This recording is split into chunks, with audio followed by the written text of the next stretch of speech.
Hello বন্ধুরা, আজকে চলে এসেছে একটা নতুন ব্লগ নিয়ে। আজকে কি কি রান্না হয়েছে চলো তোমাদের দেখিয়ে নিই।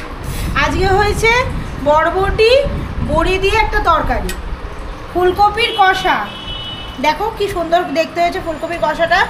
এটা হচ্ছে মাছের ঝাল, ধনেপাতা ছড়ানো তার উপর আবার, আর হয়েছে ডিম কষা।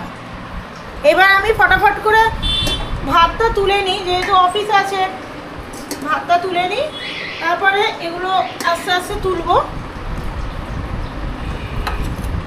এরপরে আমি বরবটিটা নিয়ে নিই, একটু বড়ি দেখে নিই, ভালো লাগে বড়িটা, এটা ভাত দিয়ে মেখে খেতে হেভি লাগে। নিয়ে নিয়েছি আমি বরবটি। এবার হচ্ছে ফুলকপি,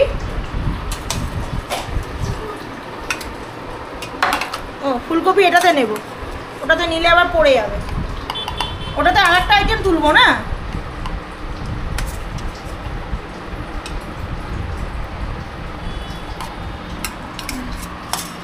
চারটে বড় বড় ফুলকপি নিয়ে নিয়েছি আমি, খাবো।